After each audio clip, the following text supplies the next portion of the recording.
Zamzok Production YouTube channel clear tute in zawain chibai kan book acheu khovel siwalna hian avorto bathleng mek zele moti mai tur anita ruk in tha pâwngsual ti te hi kanrama ami khual ta ho lo mai dan hian mai che te hi a chan ma abikin kumtlinglo ngat phei chiu a case asang mani India Ramdan CM2 legislature chuan pâwngsual a kai hnoi hremna dan chu siam tra in the Criminal Law Amendment Act 2018 chu kan dan man lai mek Indian Penal Code 1860 the Indian Evidence Act 1872 the Code of Criminal Procedure 1972 le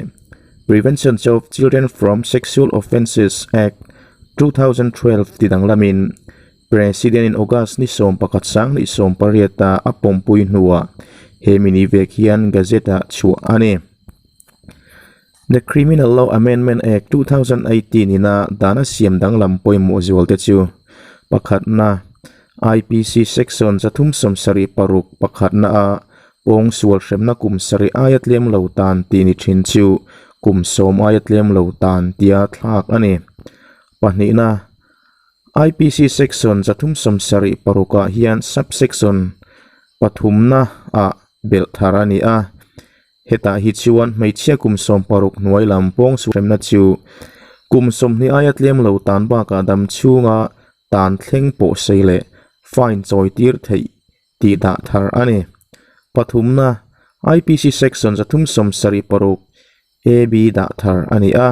heta hian meichia kumsom pahnih hnuai lam pâwngsual hremna chu kumsom ni ayat lem lo le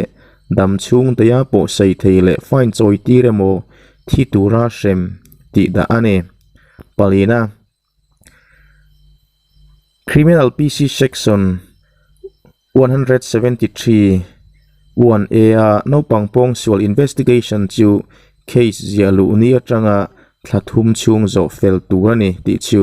pâwngsual thubuai reng case zialu ni atanga thlani chunga investigation zo fel turani tia thlakani hei hi pâwngsual thubuai chin fel ma ani theina tura police lamin rangzoka investigation an kalpuina tura duanani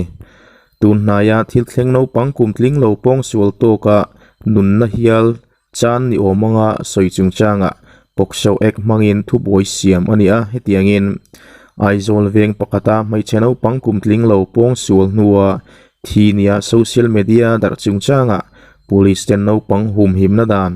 Protection of Children from Sexual Offences POCSO Act hmangin thubuai an ziak luta mihring man ero anla nei rilo hemi chungchanga zonet zonat changin aizol SP pusi lalruya chuan mai channel pang thina chu atira chuan damlo na pangai wang ni in doctor te chuan ngai ti asoya he thina hian thil diklo deuh engemaw om nia rinhlel ani awangin police ten an chui zui hnuah POCSO Act hmangin thubuai an ziak lut ta ti asoi ani